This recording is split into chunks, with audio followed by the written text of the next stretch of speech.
Please take your seats. Sure. Okay, is yours on? Yes, sir. Mine's on. Yes, ma'am. I want to welcome everyone here to this public meeting. Ben here's going to take charge here a little bit. He's gonna make it happen and talk about the rules and everything that's happening here. And everyone knows where the exits are. Everyone knows where restrooms are. We do have mics that we need you to speak in. This will be recorded. Miss Lorraine, are you ready? Okay. Well. Okay. Thanks. Ben, you introduce. Yeah.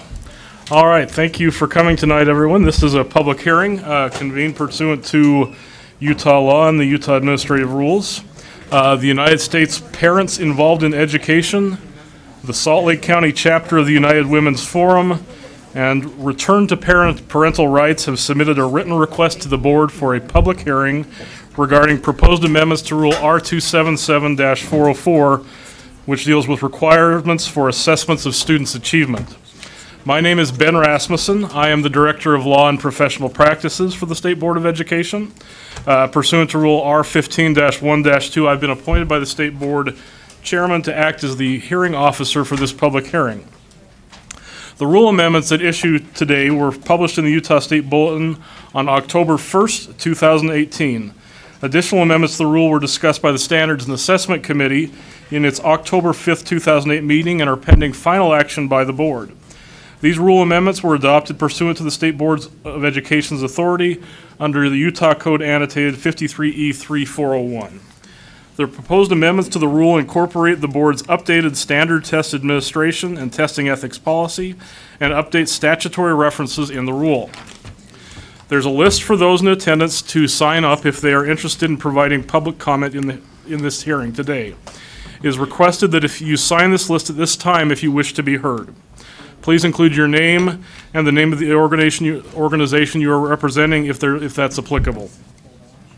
The first thing we're going to do is we're going to invite Assistant Superintendent Darren Nielsen to provide a short overview of the amendments proposed to the rule, after which we will allow 10 minutes for the three groups who requested the hearing to present their comments to the board. With the remaining time, individuals will be allowed to speak, and we'll determine how much time we'll give each individual depending on how many people sign up. We may give an individual more time if they're speaking on behalf of an organization. First priority is going to be given to those that requested to give public comment by email to our Board Secretary, Ms. Austin. I think there's one person that did that, two people that did that. Board Secretary Lorraine Austin will be our timekeeper and will alert speakers when they have 30 seconds left in their time. Also, because this is being recorded, those of you who wish to speak to the board, we're going to ask you to come up to the table and speak into one of the microphones up at the table. A few other things. Angela Stallings, the Deputy Superintendent for Policy, and Darren Nielsen, the Assistant Superintendent for Student Learning, are the USBE staff members who are familiar with the rule at issue and who can respond to requests for information by those in attendance.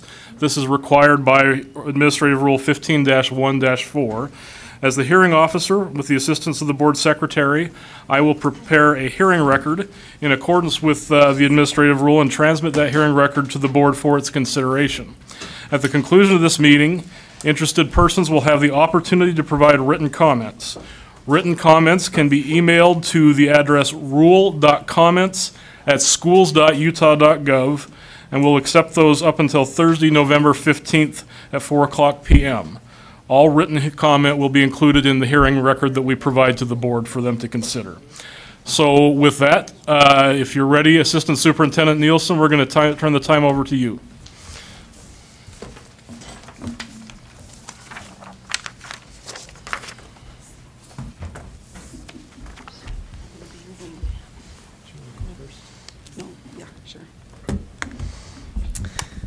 Thank you. Hearing Officer, Chair Huntsman, board members. Actually, Angie Stallings, Deputy Superintendent of Policy. I'm here to present with Assistant Superintendent Darren Nielsen.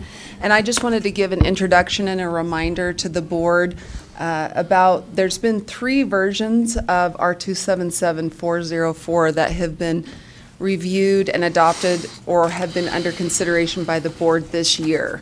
So just as a reminder, earlier this year, in about March of 2018, a version of R277-404 was adopted by the board and published, and has been in effect now for a number of months. The version of the rule that is at issue today was adopted by the board during your July 2018 board meeting, and it incorporates some changes to the ethics administration policy. Yeah, the testing ethics policy. Thank you. The testing ethics policy, which were approved by the board in June, and then incorporated by reference into R277-404. That is the main substantive amendment to this version of the rule that was published on October 1st. And so you'll see on board docs the version that of R277-404 that has been published and that we're here today to discuss during this hearing. And I wanted to clarify that because there's also a version of 404 that was reviewed by the Standards and Assessment Committee last month to change all of the references to SAGE to the new name of our assessment system, which is RISE. So as you remember earlier today, the board took a motion to postpone action on that version of R277-404. And so I would just bring your attention to the bulletin in section R277-404-3, where you can see that the standard test administration and testing ethics policy was updated in this rule to the July 16th, 2018 version. All of the other changes in this version of the rule are mostly cross-reference changes due to the recodification of the education code by the legislature during the 2018 session. And then Assistant Superintendent Darren Nielsen, I'll let you take it from there. Yeah, well, thank you. It's a pleasure to be part of this public process. It's wonderful to live in a place where community members get to participate in the education system, and I'm happy to be part of that here today. As I've read the comments that have come in preparation for this hearing, most of the comments, even though this part of the rule has been in place since January 4th of 2018, most of the comments are based on this line right up here. I've got it on the screen, but I'm going to highlight it and then try to blow it up.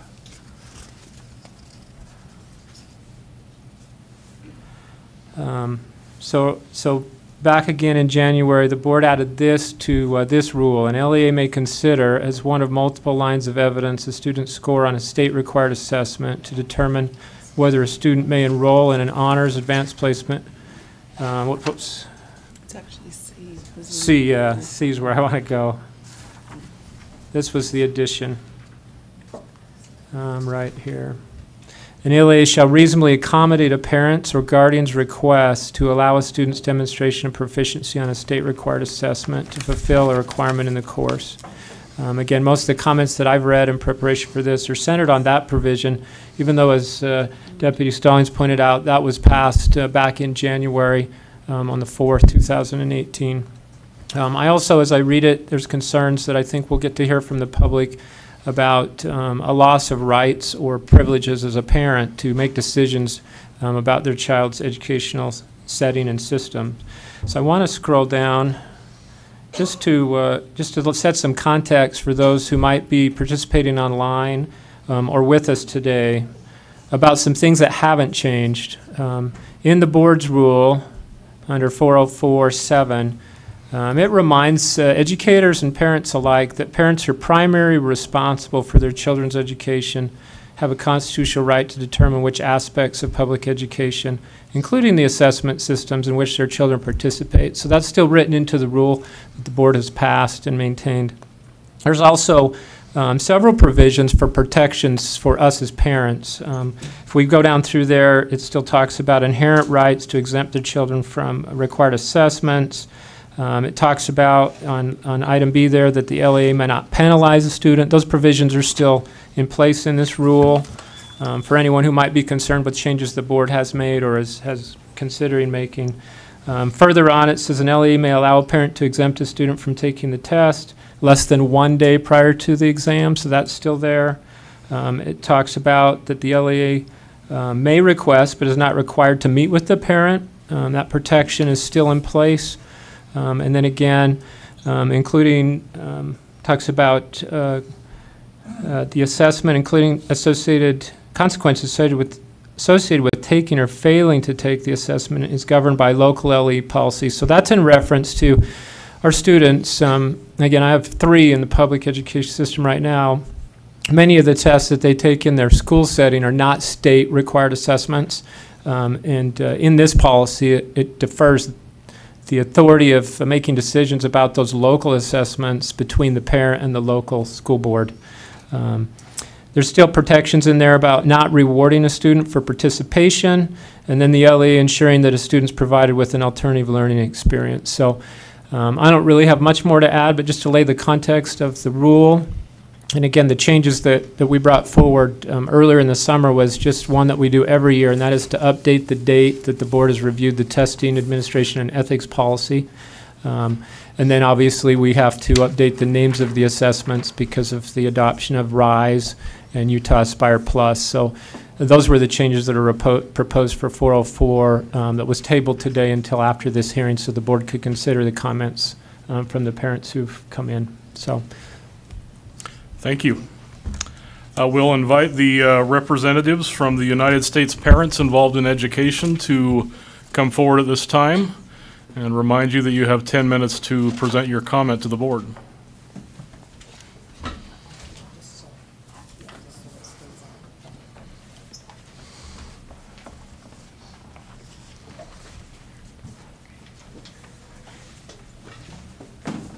Is it just the 2 of us? Let's just see how quickly we're on. Okay. So we're ready to go. Okay, you're just the, Okay, you can use the mouse. okay, oops. Technology. Okay, is it F5? Oh, sorry. Down here. Right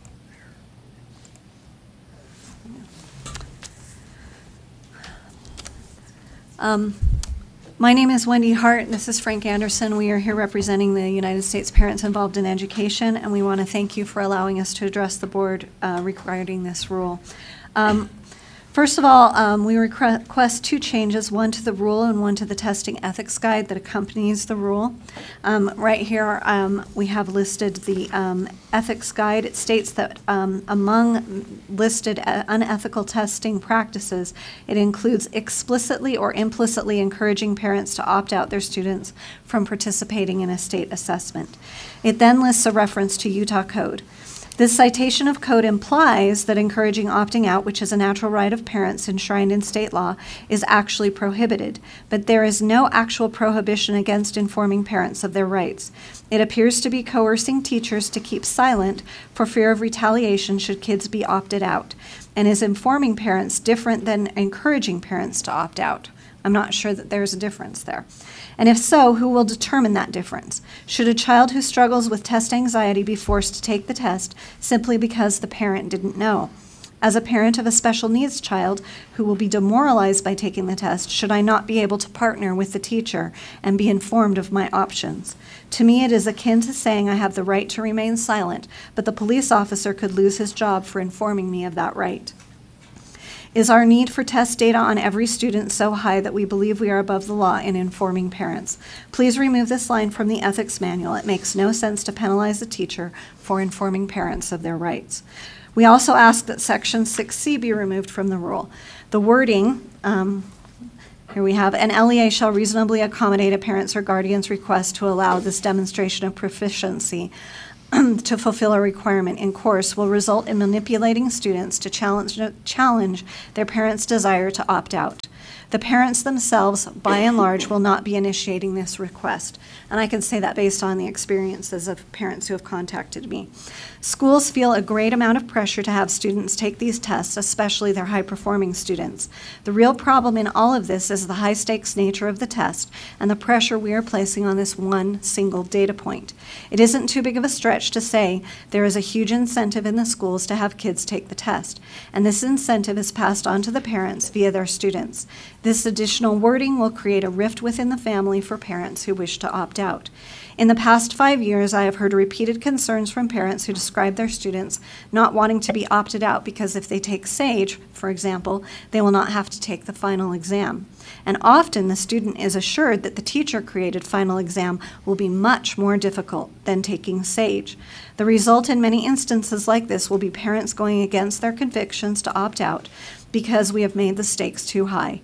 Too often already, parents are denigrated in front of their students by remarks of how stupid or uninformed or problematic the parents are who opt out. These reports are not isolated incidents, but they are a consistent pattern. In one instance, a student I'll call Brittany was told she would need to present an oral report in front of the class if she was opted out. Brittany is an excellent student, but very introverted. The requirement was clearly designed to encourage her to take SAGE, and she and her mother saw it as punitive.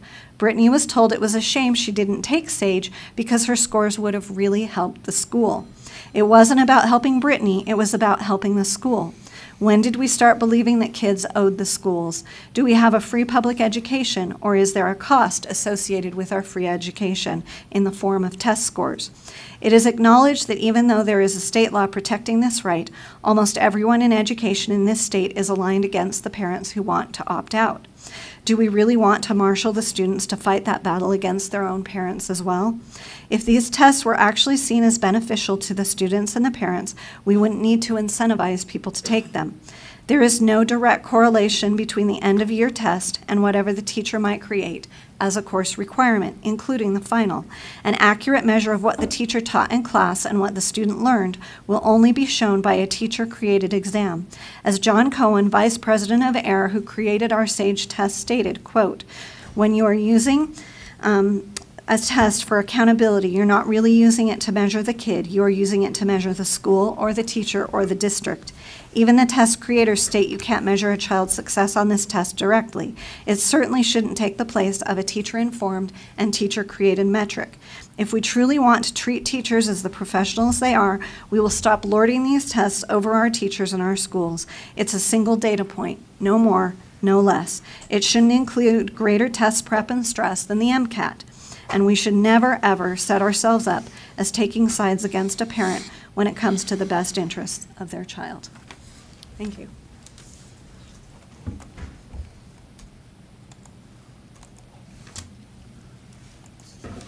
Good evening. My name is Frank Anderson. I'm the operations manager of Timpanogos Academy, a charter school down in Linden. I was asked to come and present information that I presented to Senator Adams and his education committee, or education hearing a while back, and also talk about what happens basically from the perspective of parents who opt out and the effect of the SAGE testing in a school like ours. So I'd like to start by talking about a summary of parent concerns. Timpanogos Academy, just quick background, we opened in 2002. Our school was a direct response to the Investigations Math and Alpine School District. At the time, we had waiting lists of 500 to 700 students every year for the first 5 years. We were recognized for academic achievement, and our founders also founded Mazer Prep. So a plurality of our students move on to Mazer Prep, which has been recognized as Utah's #1 high school for the past 2 years and is one of the highest ACT scoring schools in Utah. We also have a 72% SAGE opt-out rate last year. So I hear a lot from the parents. Our parents who started the school as a response to investigations are very concerned about education. They're very active, and I hear from them quite a bit. So I wanted you to know the most common reasons cited by parents for opting out. First, the student's personal information is scored by a behavioral sciences company, not a testing company, and the student's data is shared with other companies and other government agencies. This is basically, I'm summarizing the most prevalent reasons. The schools do not see the test results. They're sent to a company that reports the results to the state and school, but no one at the school level ever sees what questions were missed or even what questions were that any given student was asked. And that's because the SAGE tests are computer adaptive. No two children take the same test, and the test is designed so that it adapts questions until every student ends up getting about 50% of the questions wrong. The SAGE tests are not anchored on any other standards. Unlike other nationally normed tests, there's no way to compare SAGE to anything else around the country. So there's no way to know if what's deemed proficient really means, and what proficient means other than what it's been deemed in the state. Fifth, that SGP is nonsensical, arbitrary, and does not measure growth in the way any ordinary person would. And that the math, sorry, I'm trying to make sure I don't go over my 10 minutes for you. And that math tested is investigation style math, not real math, or a variation of that. The test is not testing the right things. So I can only speak for the rest of my time on the implementation about those three at the bottom, because all of them have direct effects on us as a school when we're trying to measure our students. So looking at the implemented results, first would like to tell you a little bit about the SGP. First of all, on nationwide comparisons with the Iowa test, which Utah took through 2009, we consistently were 10 to 17 percentiles ahead of Alpine School District and the rest of the state. After the state stopped Iowa, we continue to pay for it and take it every year so that we have a benchmark, and we've continued to score very well. Same thing in the 5th grade. We've continued to score very well. Meanwhile, in state CRTs, which also ended in 2013, this is our class of 2012. They were consistently higher than Alpine and Utah statewide in both reading and math. And then when the Grading Utah Schools came out, when we switched over to the SAGE at that time and the SGP, suddenly we were a below average school overnight. And the problem was not in our achievement points, where we were still getting 80% of the possible achievement points, but in the growth points. And so with the SGP intent, which is supposed to be able to evaluate growth of a student, we would have these actual results. Two 5th grade students who scored 174 in 5th grade scored exactly 175 in 6th grade. The one was considered proficient, sufficient growth. The other one was not sufficient growth, even though they had identical results.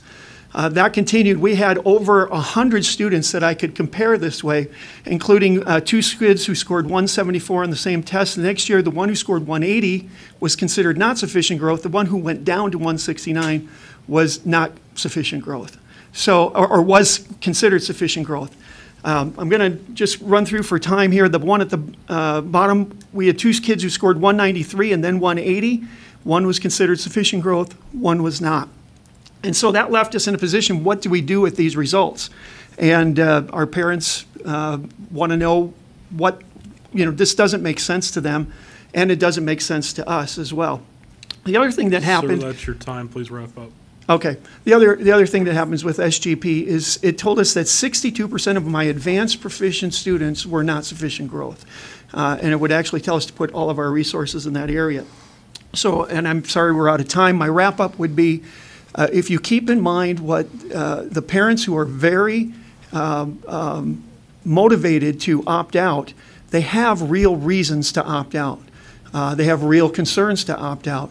It's not a matter of them just deciding they'd rather their kids not take the test. And I'd be glad to talk to anybody from the board at any time further. I've got more information I'd be glad to share. Thank you for your time. Thank you. Up next, we're going to invite up the Salt Lake County chapter of the United Women's Forum. I think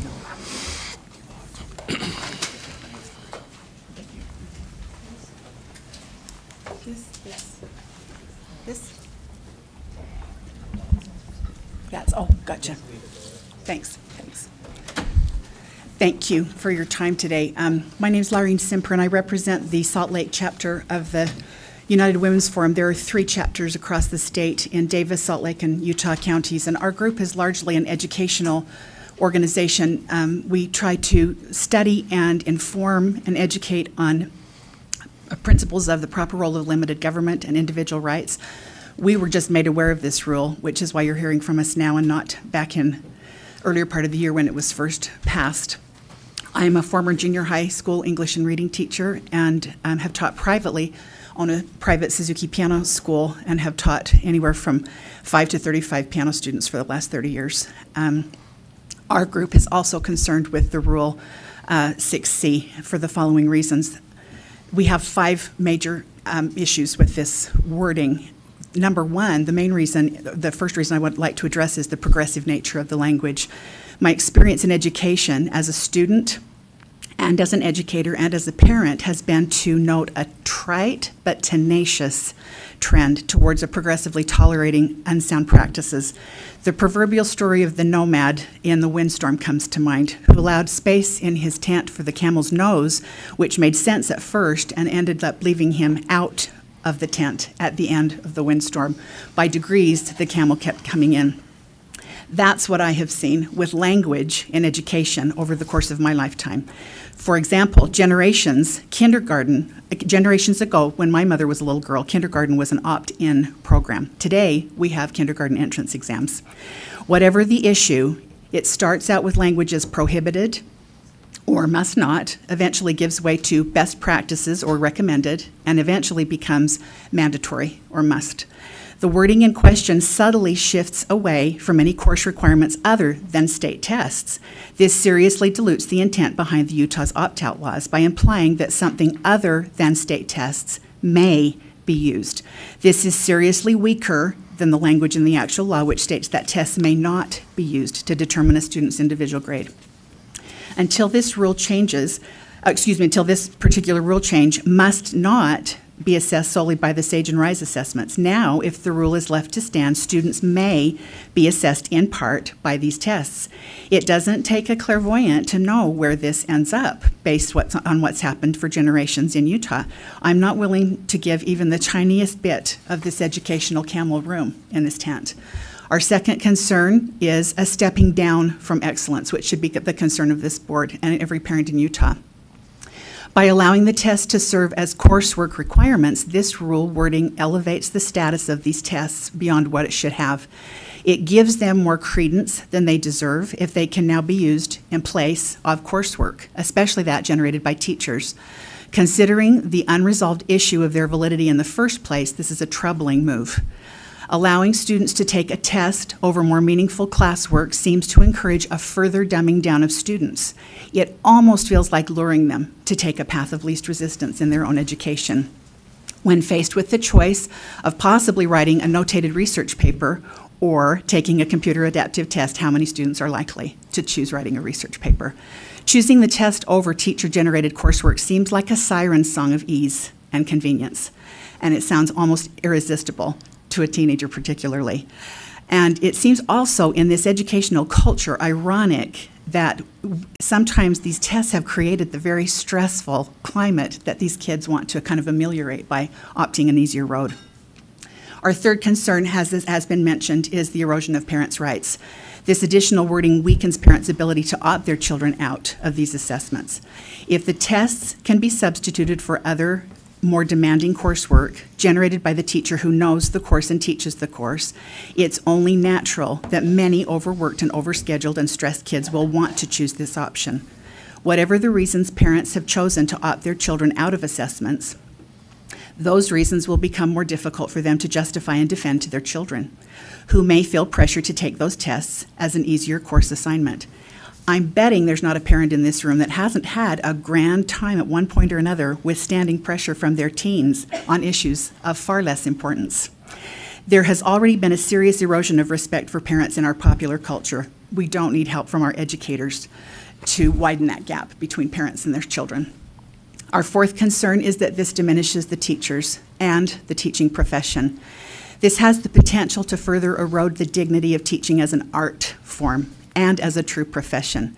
After receiving a college degree, teachers are often left to have their work critiqued, directed, and assessed by those who do not have equal training. Michelle Malkin aptly calls these people educrats. The introduction of tests such as SAGE or RISE have further diminished this rank as a professional by placing far too much weight on the success of students' tests and their result as a measurement of the teacher's success. The true injustice of this is that teachers didn't construct these assessments. They cannot see them, nor can they see the results in any meaningful way to adjust their teaching to make any impact on improvements of those results.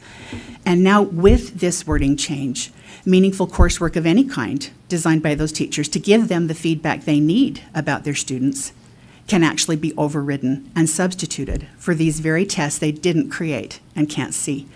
Why would someone choose to get a university degree when their job is gradually becoming little more than proctoring such a test? Finally, and this is probably one of our group's biggest concerns, would be the proper role of representative government. As I've observed this governing body over the period of about 5 years, as I've become more educationally aware of what's happening, I have seen an entity whose proper role has been severely diminished by such educrats as I've spoken of. It has appeared, from this point of view, that instead of directing the State Office of Education as agents of the parents who you represent, the Office of Education has seen this board as a rubber stamp to anything that they've been directed to do from either the Federal Office of Education or corporations who view themselves as higher or greater stakeholders in education than the parents you represent. This is an egregious misunderstanding of your accountability and who you are accountable to. Your stewardship is to the parents who elected you. They elected you to make decisions which protect their children and further a genuine education. When you see your role as nothing more than doing the state's bidding, the state office's bidding, rather than to direct the office's operations, you forget the nature of representative government. Your job is to represent parents and families, not to direct them. When you implement policy which makes homes and families more beholden to the schools, rather than the other way around, it seems that you forget this, to the detriment of those homes and families. Those are our primary concerns with this wording, and we ask you to strike it for those reasons, and I thank you for your time. Thank you. The final group that requested requested a hearing is the Return to Parental Rights. We'll invite them to come up now.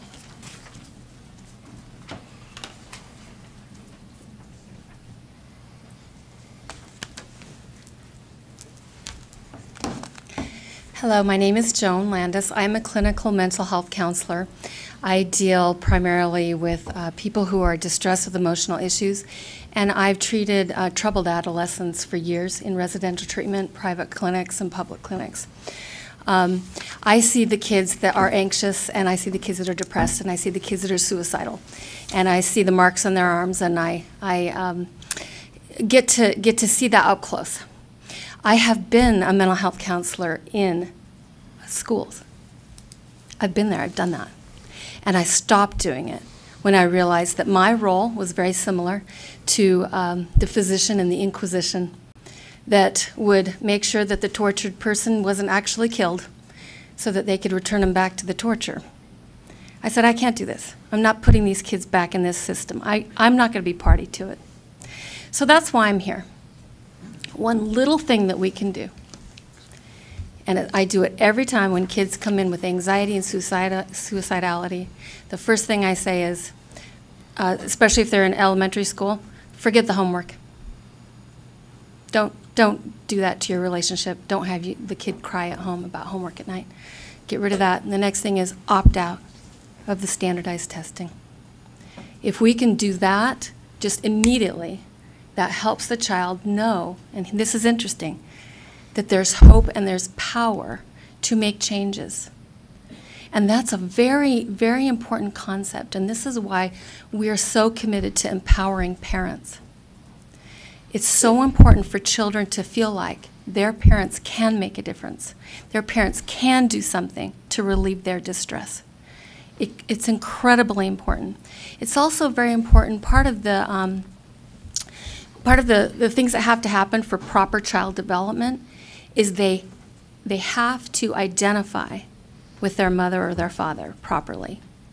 Otherwise, they often get gender dysphoria, okay? And we know that leads to some very troubling results. So there's two things for that child to identify with mom or dad and decide, I want to grow up to be like him, or I want to grow up to be like her. There's two things that parent needs. One, they need to be benevolent. And number two, they need to be strong. They need to be seen as powerful. Even something like being able to say to your kid, there's really nothing we can do about opting you out. Or on the contrary, Mom, you know what? You don't know anything. I want to opt out. Or I want to take this other course requirement instead of doing what you think would be proper for me and the family. So for those reasons, I'm very committed to empowering parents and empowering families and not having the government have too much power and usurp that power in the family system, because we know that healthy families are irreplaceable. Interestingly, there is a large group of students here in Utah who have already closed the achievement gap. Isn't that interesting? They score significantly higher than the national average in core subjects and manifest college readiness by the fact that they're accepted into college at almost double the rate of other students. And they've developed true resilience because they have avoided the scourge of anxiety, depression, suicidality, and gender dysphoria. And this group is saving Utah government $117 million a year, minimum. So, I'm sure you can figure out who this group is. I hope you can. But here's more facts about this group. They don't engage in any high-stakes testing. Every dime spent on them goes directly for their curricula. But here's the interesting thing. Their teachers don't belong to a union, and those teachers have never received a pay raise. They have a very close, nurturing relationship with that teacher, because their teacher is usually their parent. These are homeschoolers. They've already figured out how to do what you are already wondering how to do. Isn't that interesting? So what's the difference? They don't have the resources, they don't have the testing, they don't have the data points. You know what they have? Let me go on. So as a clinical mental health counselor who treats suicidal, anxious, depressed, and addicted young people for years, I understand real-world healing and real-world learning. And it's the same answer. The solution is not a new program or curriculum. It's not more mental health counselors in schools. It's not even so-called social emotional learning. All of those approaches are extremely expensive and will not solve the problem. I guarantee it. I guarantee it. The answer to the healing of traumatized children and the answer to powerful learning for all children is the same thing. And neuroscience confirms the answer. 50 years of research on attachment confirms the answer. 50 years of research on trauma confirms the answer. 200 years of excellence in the one-room schoolhouse confirms the answer. Thousands of years tutoring and mentoring confirm the answer. The answer is relationships. If you have a relationship with that child, you have the world. If you don't, you have nothing. You get all the carrots and sticks in the world. And I learned this in residential treatment. I treated the children of some of the wealthiest people in America. You would know their names. And they had consequenced that kid up the wazoo till there was nothing left but a mattress on their bedroom floor, and their door was off in their mansion on Fifth Avenue in New York City. But what didn't they have? And the child was suicidal. The child was anxious, depressed, self-harming, eating disordered. Okay? They had all the money in the world. They had all the resources in the world. What didn't they have? A relationship. That's right. The great thing about relationships, though, is they're actually quite cost-effective. I hope you know the great teacher Marva Collins. Marva Collins grew up in the she was very prejudiced in the South growing up, a black woman. She got her education. She went to Chicago. She wanted to be a teacher in public school. And there, she realized what was happening. Because she really wanted to help the kids in the inner city, the minority kids in the inner city. That's what she wanted. And the system did not allow her to do it. So what did she do?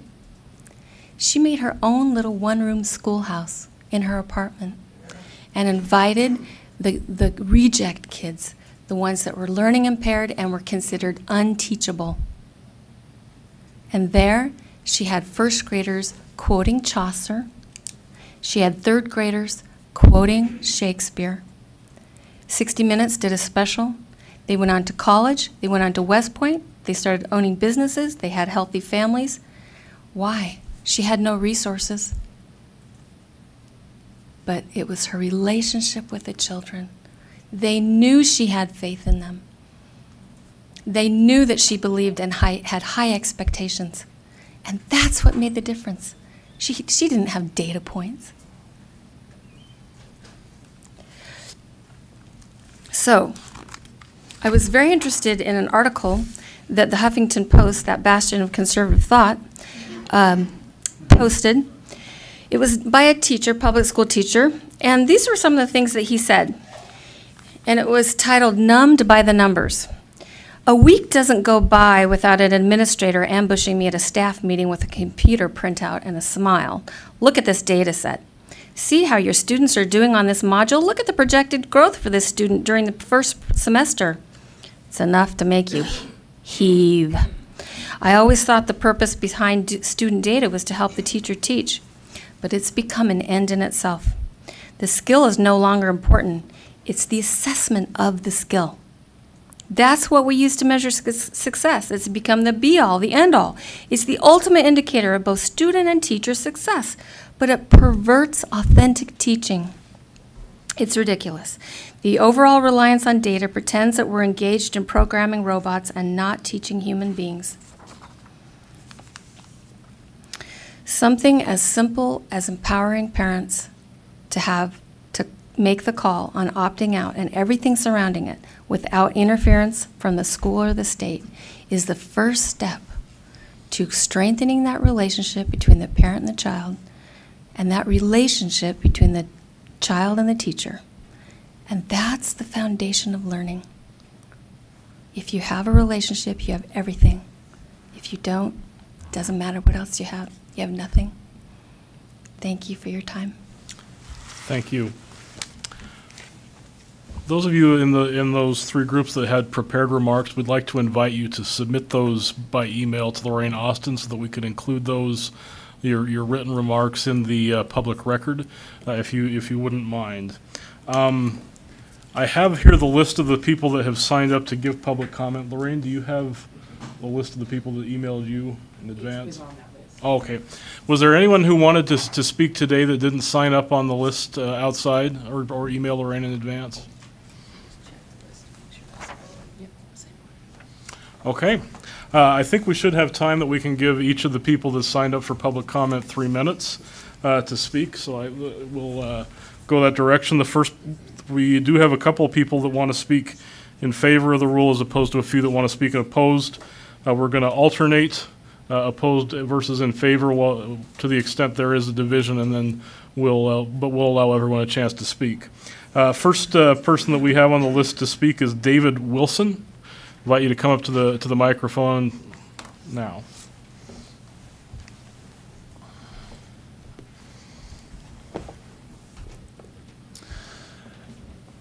Both sides of this issue are not diametrically opposed. We all wish to improve education in Utah, yet we diverge in how to do so. As for the new rule, it does nothing to improve education and actually takes us in the opposite direction. Perhaps you've noticed, as I have, that assessment of scholarship is a poor substitute for scholarship itself. Education suffers when we substitute mind-assessing activities for mind-developing ones. Advanced placement tests are not analogous to the new rule. When I attended school, the AP Math and History tests were not mere multiple choice. Assessing aptitude is best done by the student's teachers. Parents may already work with teachers to advance their students to the next level. Oxymoronically, the mandate in the new rule places flexibility more exclusively in the wrong hands. There is an argument to be made that parents have complete control over whether the new rule will be utilized. Yet this argument ignores those who will take advantage of the new rule. After all, nobody holds a hearing for a rule that's not intended to be utilized. So we may dispense with that argument and attend to the weightier question. Will the new rule improve education for those who will take advantage of it? I submit the opposite outcome is the more likely one. As a final note, generalities often translate into undesirable specifics, or any specific desirable. I don't like the vagueness of the rule itself. Thank you. Thank you. We'll invite Leanne Wood.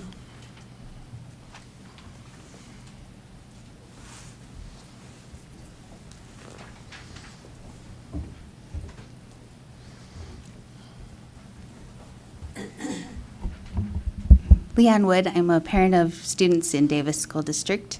For the past 3 years, I have either attended or listened to the Standards and Assessment Committee. I was so pleased when last winter, finally, a conversation arose that supported parents who choose to have their students take the test. I sat and weighed heavily in on this as we sat at the table, because I feel like it provides some fairness to these students whose parents choose to have their children take the test. If my student shows proficiency on the end of a year assessment, I can choose, as a parent, to request that his score be used in place of a different requirement in a course such as the class final.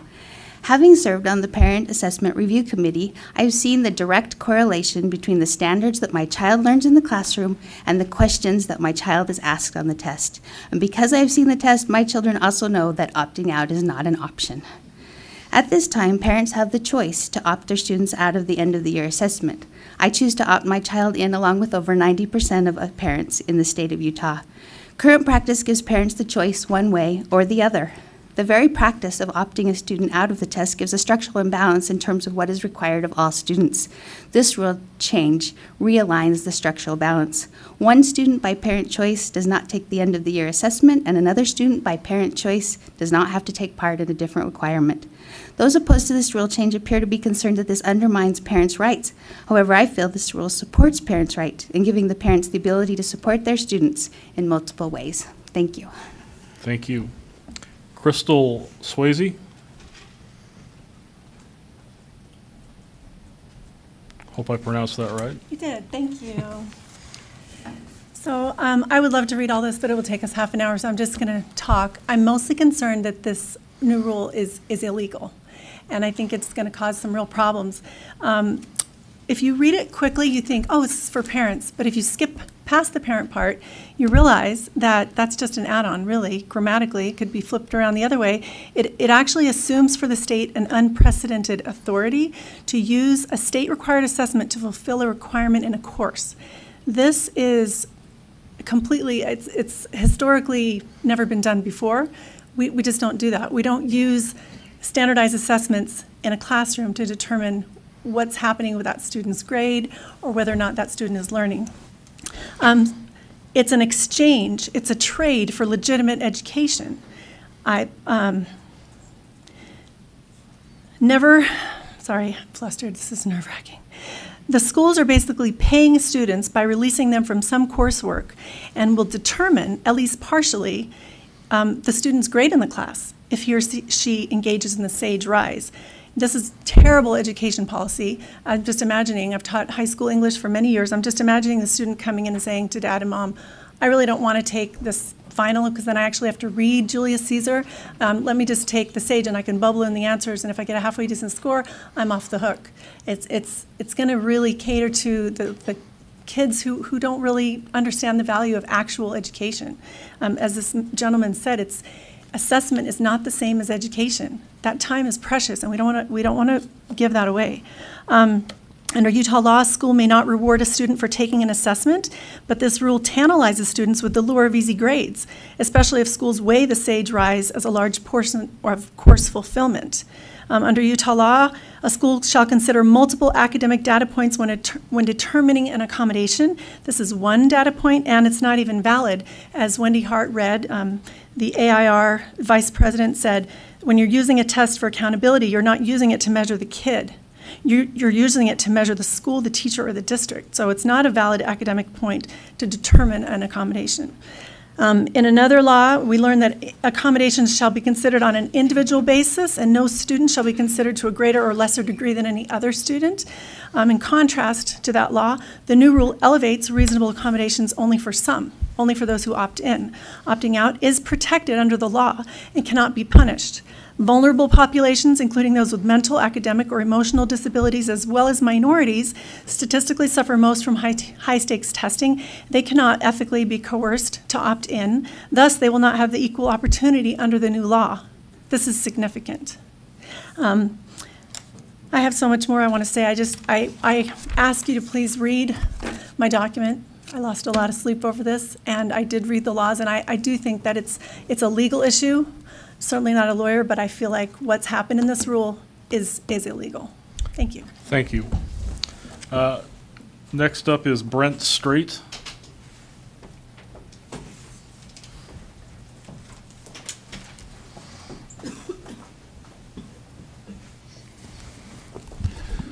Good evening. I'm sure it's been a long day. But I was sitting back there, I appreciated as I looked around the room and seeing how engaged this group is in this topic. And what a positive thing that is after a long day. So thank you for your service on the board. I didn't come prepared to speak today. I really just came to listen. But then I thought, you know, I don't know much of anything, but I do have an opinion on everything. And so I thought that's what I would do. There's been lots of talk of the opt-out. It appears to me from the reading of what's before me that nothing has changed in regards to opt-out. I have deep compassion for the feelings and thoughts of those who have talked tonight. I have deep feelings of compassion for those with anxiety or other disabilities or other struggles that they may face in their life, especially my own students. I have 7 children myself. 2 are still in K through 12. The rest are graduated. I also have been a teacher. This is my 28th year. And so I have deep compassion for those needs. There's been a lot of talk about the new rule. I'm not sure what the new rule is, because in my reading of it, this is really more about opt-in, not opt-out. And, you know, there also was, I did write this down, there is a great concern regarding coercion of students by schools and teachers not to opt out. I have never witnessed this. Never. I would suggest that a 72% opt-out may, emphasizing may, mean that there's coercion to opt out, not opt in. Not that I am an expert on that particular institution nor their procedures. And I'd also like to mention, and this is one thing I underlined before I came to this meeting tonight. This is R277-404-6, which is line 174 and line 175. In accordance with subsection 53G-6-803(1), an LEA shall reasonably accommodate a parent's or guardian's request to allow a student's demonstration of proficiency on a state-required assessment to fulfill a requirement in a course. To me as a parent, to me as an educator, that's opt-in. That has always been there. It just hasn't been emphasized. It hasn't been formalized in an opt-out procedure. I have observed teachers who have used opt-in, and they have used it with great integrity and great felicity, and I appreciate that. Thank you for your time. Thank you. Lorraine Simper? Yeah, you've heard from me. Okay, thank you. Janice Christensen.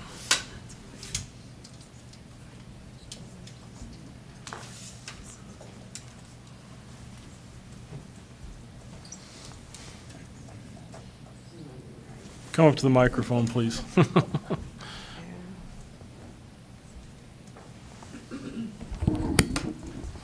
I appreciate being here and the opportunity to visit with you, and thank you for your commitment and, as I said, your engagement with this issue. I've been very impressed listening to those who have presented, and I have a personal experience to share. The talk about empowering parents and the importance of relationships has been brought home to us significantly in our family. And I'll apologize if I become emotional about this. I have a large family. In one family particularly, one son and his family do an excellent job on relationships. Ironically, of our 6 children, They are the only ones who have ever felt to opt out of standardized tests. I was impressed with the importance, as I said, of relationships and of empowering parents. This year, that son and his wife decided that they had to go the extra mile with their 16-year-old son and their 13-year-old daughter and do some extracurricular out-of-public school type of experiences, including internships and such as that. In doing this, the 16-year-old has taken on an entirely new personality. In watching his parents go and visit with the administrators in his high school and discuss why the sweet principal in our high school said, "Why are you doing this?" And my daughter-in-law explained, we just think there are broader ways to learn, that there are other ways that these children should be learning, along with the great things offered by the public school. This 16-year-old's personality has changed night and day. He is enthusiastic, he's involved, he's doing an internship with a contractor and learning to build and plan. And he mentioned to his mother, "I felt like I was in prison." The correlation is the empowerment of the parents, the choice to opt out, and the choice to go forward and enrich their students' experience. Thank you so much for your time. Thank you. All right, that is all of the people who have signed up for public comment today. We want to now conclude this portion of the public hearing. The board appreciates the public input on this important issue. Along with the board secretary, I will assemble the complete hearing record and we will provide it to the board. The board will have the opportunity to consider the hearing record at its December 6th board meeting. I want to remind you here today that the public has opportunity to provide written comments on this matter for the board's consideration. These written comments should be submitted to the email address rule.comments@schools.utah.gov, and we ask you to provide those comments by Thursday, November 15th at 4:00 p.m. Thank you again for your comment. The hearing is adjourned.